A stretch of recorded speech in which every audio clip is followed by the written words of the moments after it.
4 పర్యాయాలుగా రైతులు కష్టపడి పండించిన ధాన్యాన్ని సేకరించి 5వ పర్యాయం కూడా ఏప్రిల్ 10వ నాడు స్టార్ట్ చేసి ఈ రోజు వరకు రాష్ట్రంలో 23 లక్షల మెట్రిక్ టన్ను ధాన్యాన్ని సేకరిస్తే కేవలం మన జిల్లాలో అంటే మన ఉమ్మడి జిల్లాలో కాదు, మన 5 కాన్స్టిట్యుయెన్సీలు తెలంగాణ జిల్లా ఇప్పటి వరకు నిన్నటి వరకు 5,10,000 మెట్రిక్ టన్నుల ధాన్యాన్ని ప్రభుత్వం సేకరించింది. ఇంత చిత్తశుద్ధితో ధాన్యాన్ని సేకరిస్తున్నప్పుడు కూడా రైతుల ఐక్యవేదిక పేరు పైన ప్రశాంత్ రెడ్డి ప్రభుత్వాన్ని బదనాం చేసే ప్రయత్నం మీరందరూ చూస్తూనే ఉన్నారు.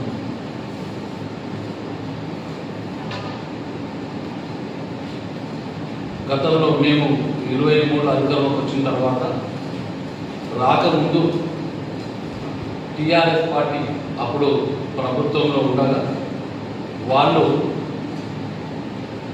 6వ నెల కూడా ధాన్యాన్ని సేకరించినటువంటి రికార్డు మా దగ్గర ఉంది. 22వ సంవత్సరంలో Motar society, Palem society, Donpal society, Timmapur society, Vaddya society ఇవన్నీ కూడా అంటే 22వ సంవత్సరంలోనే కాకుండా 21వ సంవత్సరంలో అదేవిధంగా 23వ సంవత్సరంలో కూడా నిర్ణయిన తర్వాత అంటే మెరుగు మనం కొత్త పంట వేస్తాం. మెరుగైన తర్వాత కూడా ధాన్యాన్ని సేకరించినటువంటి ఇక్కడ ఆధారాలు మా ముందట ఉన్నాయి. ఇవన్నీ కూడా మీకు ఇవ్వబోతున్నామో తెలియజేస్తాం. పాల్గొండ రైతాంగం తెలంగాణ రైతాంగంతో కూడా ఆలోచించాలి. రేవంత్ రెడ్డి ప్రభుత్వం రైతుల పట్ల ఏ విధంగా చిత్తశుద్ధితో మీరు గత 2 సంవత్సరాలుగా గమనిస్తూనే ఉన్నారు. ఈ కాంగ్రెస్ పార్టీ అధికారంలో రాకముందు విచ్చలవిడిగా కడత రూపంలో ఆ రోజు ఉన్నటువంటి చైర్మన్లు రైతులను దోసుకొని తిన్నటువంటి విషయం మీ అందరూ కూడా తెలుసు.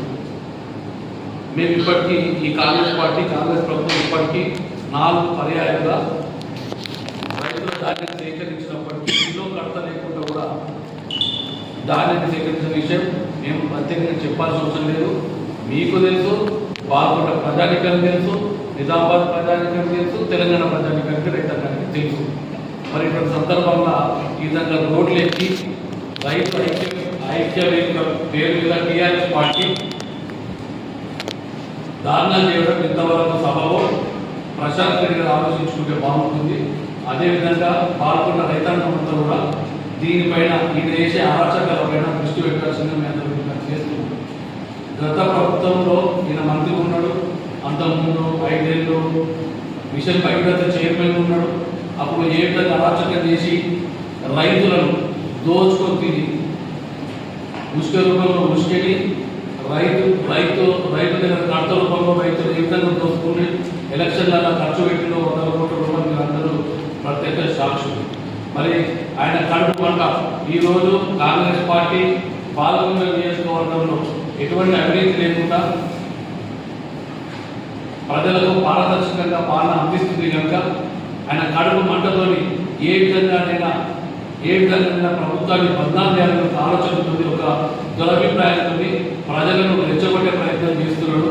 పాల్గొన్న నియోజకవర్గ ప్రజల రైతాంగాన్ని విజ్ఞప్తి చేస్తున్నా, మీరు గత 4 పంటలు ఏ విధంగా ఎంత పారదర్శకంగా ఎంత చిత్తశుద్ధితో ధాన్యాన్ని సేకరించిందో మీరే ప్రత్యక్ష సాక్షులు. అంతకుముందు వాళ్ళు ఏ విధంగా దోపిడీ చేసిందో మీరే ప్రత్యక్ష సాక్షులు. రెండుటి మధ్యలో టీఆర్ఎస్ ప్రభుత్వం ధాన్యం సేకరించిన విధానం, మరి కాంగ్రెస్ ప్రభుత్వం ధాన్యం సేకరించిన విధానం మీరు ప్రత్యేక సాక్షులు కనుక ఆయన ఉచ్చులో పడకుండా టీఆర్ఎస్ ఉచ్చులో పడకుండా ఆయన చెప్పినటువంటి మాటలను నమ్మకుండా మీరు వాస్తవాన్ని ఆలోచించుకోవాలని చేస్తున్నాను. ఇది ధాన్యాన్ని సేకరించిన విషయం అంటే పట్టణంతో ఒకటే రోజు తీసుకో. ఏప్రిల్ 10వ తారీఖున సేకరణ స్టార్ట్ అయింది. ఈ నెల ఇంకా ఇప్పటికి మాకు 30 రోజులు కూడా ఇంక 20 రోజులు టైం ఉంది. వాళ్ళు జూన్లో ఉన్న ధాన్యం సేకరించిన ఆధారాలు మీకు ఇస్తున్నాం. అయినప్పటికీ సిగ్గు లేకుండా రైతులను ఏ విధంగా రెచ్చగొట్టడం, ప్రజలను రెచ్చగొట్టడం ఎంతవరకు కరెక్ట్ ప్రశాంత్ రెడ్డి గారు ఒకసారి ఆలోచించాల్సింది మేము చేస్తున్నాం. రైతాంగంలో కూడా వీళ్ళ రుచిలో పడకుండా జాగ్రత్తతో ఒక మంచి ఉద్దేశంతో పార్టీ కాంగ్రెస్ ప్రభుత్వం చేస్తున్నటువంటి పనిని వాళ్ళ చిత్తశుద్ధిని అర్థం చేసుకొని ఈ యొక్క యాత్రాంగానికి రైతాంగం అంతా సహకరించాల్సిందిగా మీకు విజ్ఞప్తి చేస్తున్నాం. మీ అందరూ కూడా తెలుసు, గతంలో ధాన్యాన్ని సేకరిస్తే నెల రోజుల్లో కూడా డబ్బులు వచ్చేవి కావు. కానీ ఈరోజు ఇప్పటికే 1,20,00,000 ధాన్యాన్ని సేకరించి దానిని షిఫ్ట్ కూడా చేసి దాదాపు 200 కోట్ల రూపాయలు ప్రజలకు రిలీజ్ చేసిన సందర్భం మేము చాలా గర్వంగా చెప్తున్నాం. మీరు ధాన్యాన్ని సేకరించిన కేవలం 2 రోజులలో మీ అకౌంట్లో డబ్బులు పడుతున్నాయంటే ఈ ప్రభుత్వాన్ని చిత్తశుద్ధి ఏ పార్టీలో ఎంత గట్టి ఉన్నదో పాల్గొన్న రైతాంగం ఆలోచించి ప్రశాంత్ రెడ్డికి బుద్ధి చెప్పాల్సిందిగా నేను ఈ పాల్గొన్న రైతులందరూ కూడా విజ్ఞప్తి చేస్తున్నాను. మరి అదేవిధంగా మీరు ఒక వరి ధాన్యమే కాదు వరితో పాటు మక్కని, వరితో పాటు జొన్నని కూడా ఈ ప్రభుత్వం సేకరిస్తున్న విషయం మీకు తెలుసు. మరి జిల్లాలో ఎక్కడ లేని విధంగా కేవలం బాల్కోట నియోజకవర్గంలోని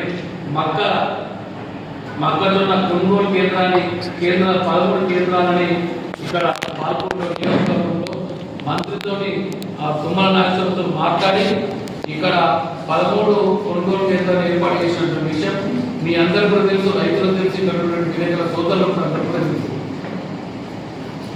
మరి ఇంత చిత్తశుద్ధితో చేస్తుంటే అక్కడక్కడ లారీలు రావడం జాప్యమవుతుంది. ఎందుకు జాప్యమవుతుంది? ఇటు వరిని సేకరిస్తున్నాం, జొన్నని సేకరిస్తున్నాం, మక్కని సేకరిస్తున్నాం కనుక లారీలు రావడం కొంచెం ఇబ్బంది అవుతుంది.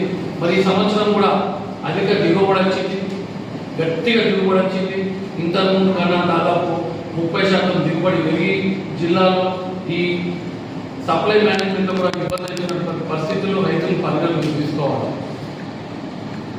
మరీ ప్రత్యేకంగా కేవలం మా మీద అబద్ధాలు, కాంగ్రెస్ పార్టీ మీద అబద్ధాలు గొప్పల ఉద్దేశంతో ఈరోజు రోడ్లపైకి రైతు ఐక్య వేదిక పైన రావడం టీఆర్ఎస్ నాయకులు చాలా బాధాకరం. రైతులందరూ కూడా పెద్ద మనసుతో ఆలోచించాలా. వాళ్ళు నిలువరం అంటే పెద్దలంటే మాకు ఇంకా 25 ఛాన్స్ ఉంది ఇప్పటివరకు కూడా.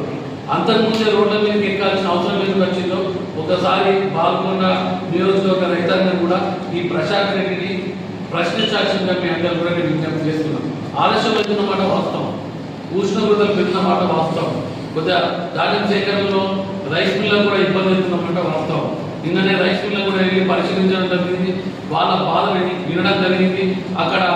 ఇక్కడ అల్లూరులో కూడా నిన్న ఒక రైస్ మిల్కి వెళ్ళి రావడం జరిగింది. అక్కడ ఆయన ధాన్యాన్ని కోటా సేకరించిన తర్వాత కూడా మళ్ళా ఇంకొక 100% మళ్ళీ ఒకసారి కోటా సేకరణ అంటే ఒక్కసారి ఎంతైతే సేకరించాలో దానికి 200 ధాన్యాన్ని సేకరించిన పరిస్థితి చూసి మనకు ఇక్కడ ఇబ్బంది పడుతున్న విషయం రైతాంగం ఆలోచించాలి. నిజామాబాద్ జిల్లాలో 75 బాయిల్డ్ రైస్ మిల్లు ఉన్నాయి. ప్రజలందరూ కూడా పాల్గొన్న రైతాంగం అంతా కూడా ఆలోచించాలా.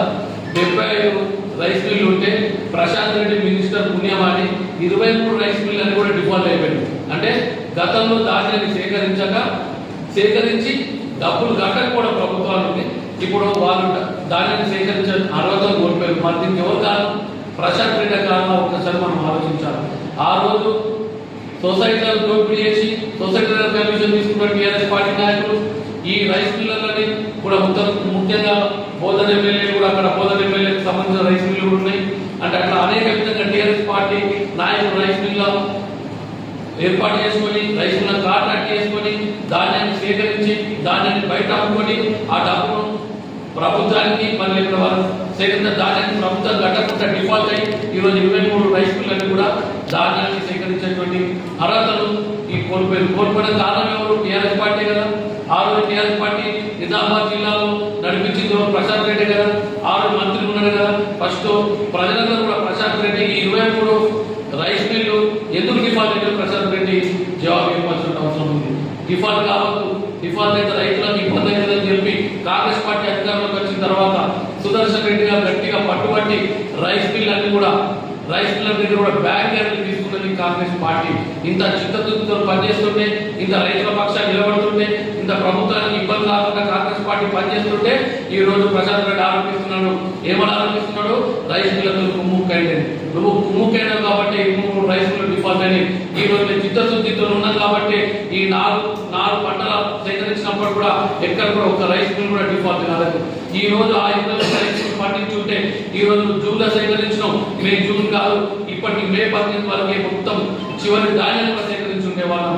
నువ్వు చేసిన పాపం, మీ పార్టీ చేసిన పాపమే ఈ రోజు ఇక్కడ బాగున్న నియోజకవర్గానికే కాదు, నిజామాబాద్ జిల్లాకే కాదు, యావత్ రాష్ట్రానికి కూడా అడ్డుకున్న విషయం ప్రజలు గమనించారు. అంటే ఇటువైపు కూడా అంటే 75 రైస్ మిల్లు 23 డిఫాల్ట్ అయింది. కేవలం 52 రైస్ మిల్లు ధాన్యాన్ని సేకరించడం అర్హత ఉంది. ఇబ్బందులకు ఎందుకు ప్రజలు కూడా గట్టిగా సవాల్ ఆలోచించారు. ఆయన ప్రశాంత్ రెడ్డికి సూర్యుడు చెప్తున్నా, నీకు కాంగ్రెస్ పార్టీ మీద ఆరోపణలు చేసే అర్హత లేదని చెప్తున్నా. ఎందుకు రైస్ మిల్ డిఫాల్ట్ చేసింది నువ్వు. ధాన్యాన్ని లేట్ గా సేకరించి ఈ రోజు కాంగ్రెస్ పార్టీ చిత్తశుద్ధితో ముందు సేకరిస్తున్నప్పటికీ, డబ్బులు ఇస్తున్నప్పటికీ, అబద్ధాలు చిల్లర దొంగలతో నీ గతంలో రైతులను దోపిడీ చేసినటువంటి సొసైటీ చైర్మన్లతో దోపిడీ చేస్తూ ఈ రోజు కాంగ్రెస్ పార్టీని బదనాం చేసే ప్రయత్నం చేస్తున్నావు. ఈ వాళ్ళ ప్రజానికం అంతా కూడా నీ డ్రామాలను గమనిస్తుంది, తప్పక నేను ప్రశ్నిస్తుంది. నువ్వు మొట్టమొదటి ప్రశ్న, నువ్వు 23 రైస్ మిల్లకు డిఫాల్ట్ అవకాశం ఎందుకు ఇచ్చినావు? ఫస్ట్ మొదట రైతాంగానికి జవాబు చెప్పాలి. రెండో ప్రశ్న సొసైటీ ద్వారా ధాన్యాన్ని సేకరించిన కడత రూపాయలు ఎంత దోపిడీ చేసినావో, దోపిడీ గల కారణం ప్రజలకు చెప్పాలి. మరి 300 రోడ్ల మీకు దాఖలు చేసినావు, మేము కేసు పెట్టిపోయచ్చు, కానీ పెట్టిపోయాం. కేసు 50% పెట్టదని సవాల్ వేదిక ద్వారా నేను సిపి గారికి విజ్ఞప్తి చేస్తున్నా. నీ లెక్క రైతుల మీద నువ్వు రైతుల వేషం వేసుకొని, రైతుల మాల వేషంలో నీ టీఆర్ఎస్ నాయకులు రోడ్లను పెరుగుకొని ప్రజలను ఇబ్బందులు చేస్తున్నప్పటికీ మీ కేసులో పెట్టించే ఆలోచన లేము. పెట్టిపోయాను కూడా నీ లెక్క నువ్వు ఆడవాళ్ళని వేరుగడ్డకు సంబంధించినటువంటి గడ్డ పద్మ అనుకుంటాం,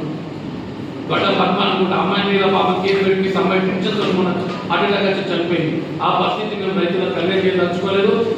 మీ టీఆర్ఎస్ నాయకులు రైతులే, రైతులకు మారు వేషంలో రైతుల ఐక్య వేదిక వేషంలో మీరు రోడ్ల మీద రావడం అనేది చాలా బాధాకరం. చివరిగా బాల్కొండ రైతాంగాన్ని విజ్ఞప్తి చేస్తున్నాం. వారు టీఆర్ఎస్ ప్రభుత్వం అధికారంలో వారు జూన్లో రైతుల ధాన్యాన్ని సేకరించారు. మరి ఇప్పటికా జూన్కు మాకు 25 రోజులు ఇప్పుడే రోడ్ల మీద రావాల్సిన అవసరం ఏముందో ఈ రైతాంగం అంతా ప్రశాంత్ రెడ్డి ప్రశ్నించాల్సిందిగా విజ్ఞప్తి చేస్తున్నాం. లేదంటే ఎందుకు కడుపుమంట మేము కడత లేకుండా ధాన్యాన్ని సేకరిస్తున్నందుక ఇది ఒక్కసారి కడత రూపాయలు నష్టం జరుగుతుంది.